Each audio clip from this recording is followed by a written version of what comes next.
What's going on, you guys? It's be your boy Scott, and we're here for a review of the season premiere of Married to Medicine Season 7, Episode 1.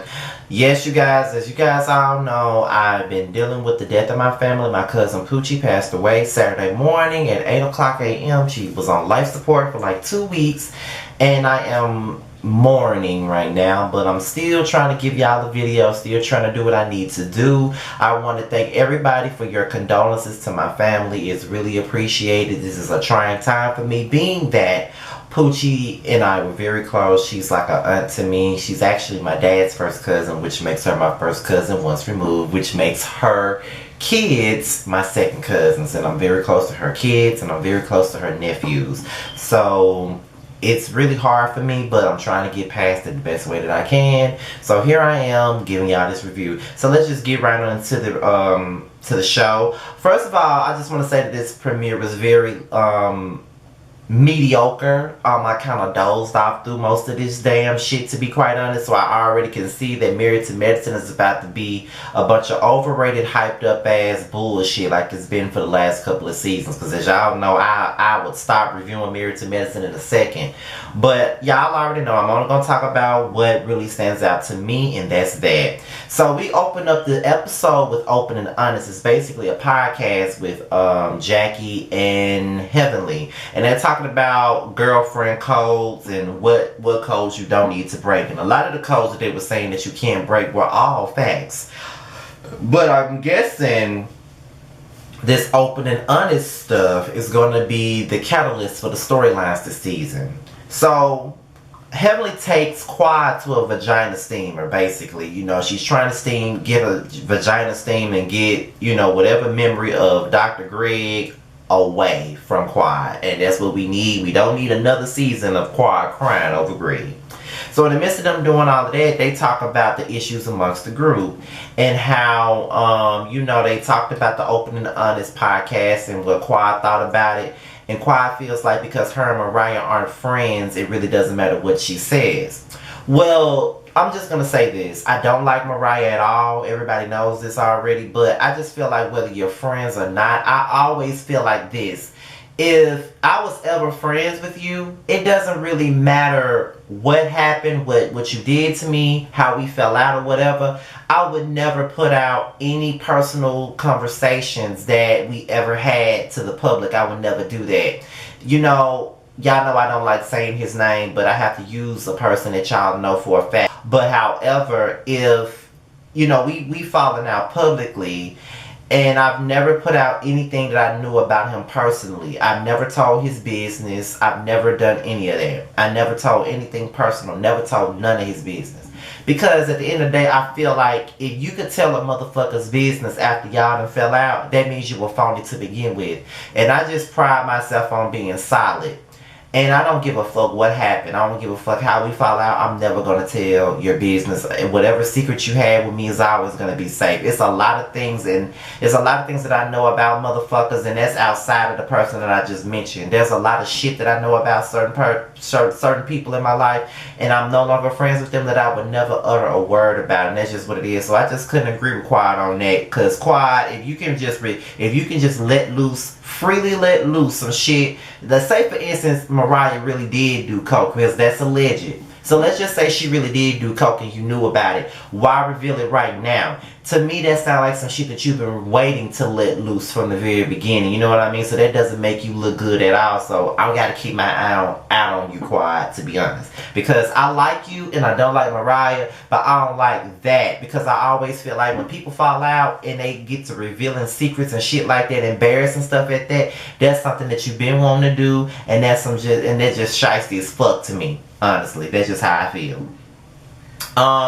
They talk about Simone, and they don't understand why Simone is acting the way she is. But in my opinion, I'm looking at this shit, and I'm like, Simone been a two-faced, rabbit mouth ass bitch. One minute she cool with you, the next minute she's not. And you never know what side Simone is on. She's always been a two-faced ass bitch. Real talk, she always has, and she's always fucking annoyed me. So you never really know what side she's on. So I'm really surprised that Quad and Heavenly act like they don't see it. Simone been a two-faced bitch. Point blank, period.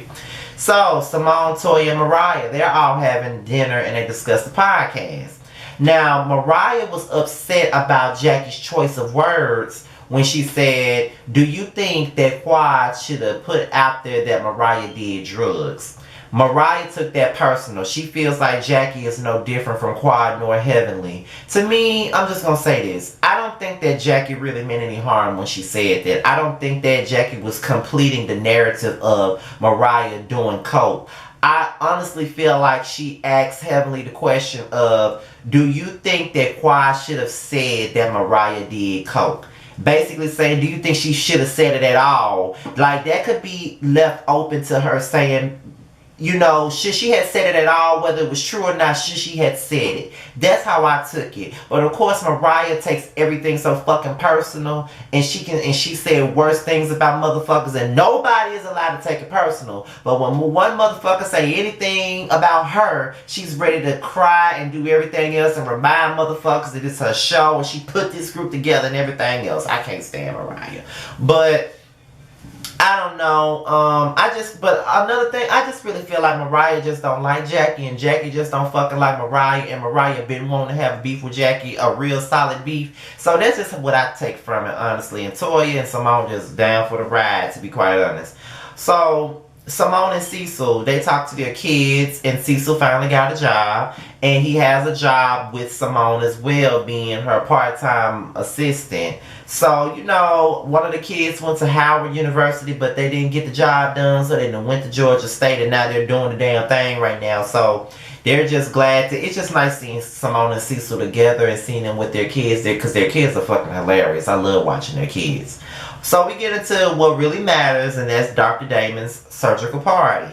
And, you know, it's pretty good. It's like a Hollywood theme type of party. So Cecil comes and he shades Heavenly pretty much. You know what I mean? Like, Heavenly comes over to speak to Cecil. Cecil really ain't got nothing to do with Heavenly. He don't really want to say nothing to Heavenly. And to be honest, I don't want to say nothing to her ass either. I mean, Heavenly always go for low blows all the time. Whenever she feel like somebody doing something to her, she always got to go for a low blow. She always tends to do that. But that's the Scorpio on her. They're going to do that regardless. They're going to take a low blow at your ass and then expect for you to forgive them when they don't never forgive not a soul. Fuck a damn Scorpio. Y'all know I'm finna drag them this week. However, Quad comes in too, and she doesn't speak to Simone, she don't speak to Toya, and she doesn't speak to Lake. And I was looking at Twitter while I was watching the show, and I'm just sitting up here like, why everybody mad at Quad because she not speaking to Lake? Why the fuck would she speak to Lake anyway? Like, Lake don't do shit but get on Facebook Live with Mariah while Mariah's dragging Quad, and she adds her 2 cents in it. So if I was Quad, I wouldn't want to speak to that bitch either. And that's just what it is. I would not want to speak to her. What the fuck would I speak to her for? Just real talk, why would I speak to her? You know what I'm saying? So, I just didn't understand why folks were so mad with something. The reason why Quad treat Lake like that because she feel guilty about fucking her husband. Girl, please, she ain't speaking to Lake because she don't fuck with Lake, point blank.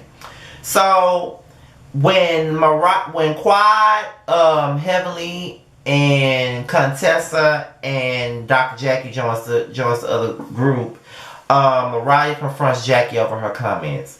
And she was like, I'm glad that you said what you said because now I see you for who you really are. And all Dr. Jackie can say is, thank you. Dr. Jackie really don't give a fuck about what nobody thinks about her, especially Mariah. Like, you know what I'm saying? Like, I wouldn't give a fuck either. Because at the end of the day, Mariah says her shit, Mariah throws her shade, and she really don't give a fuck what she says. Like, she could throw out shit about everybody else, but can't nobody throw out shit about her. All that season, she talked about, she insinuated that Dr. Damon was cheating on Heavenly and couldn't produce the motherfucking receipts, had the receipts and didn't even put them out. Like, she can always throw shit out about everybody else, but can't nobody say shit about her. Girl, keep crying. Fuck you.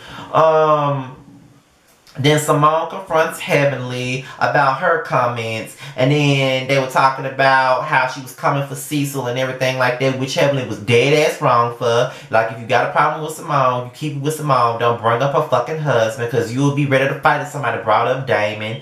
And then Toya and Contessa gets into it when Contessa calls Toya's husband a big ass bitch. And I'm just sitting up here like, oh my motherfucking god, girl. What the hell going on with Contessa? Then on top of that, Contessa is basically center stage in the theme. And I'm like, how the fuck is she center stage? And on top of that, I don't like how they changed the theme music. However, I mean, that's all I gotta say about tonight's episode. I know it probably feels like I just ran through this damn review, but it really wasn't nothing for me to talk about. The only thing that was really worth talking about was the podcast, Quad and Heavenly, when they were talking about the situation, and when Mariah was talking about the situation in the surgical party. I just added Simone and her kids in there because it was just an entertaining scene to look at. But other than that, I mean, this episode really was lukewarm. I really hope that the rest of this season is good because y'all know I will start reviewing this shit in a minute.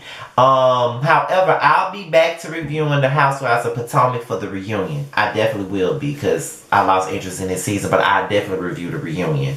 Other than that, be on the lookout for reviews on Love and Hip Hop Hollywood, Basketball Wives, and I'm still trying to contemplate whether I want to review Growing Up Hip Hop New York since I'm 2 episodes behind because I didn't even see the first 2 episodes, so I'm trying to figure out if I'm gonna review it or not. But people on my live this past Friday told me to review it, so we'll see. It just depends on how I feel. Be on the lookout for shading the Scorpios. That will be my next zodiac sign that I'll be shading. And if there's anything to talk about in the news, I'll talk about that. Be sure to like, rate, comment, subscribe. Follow me on Instagram. And that's it, you guys. I'm out of here. Until next time. Peace.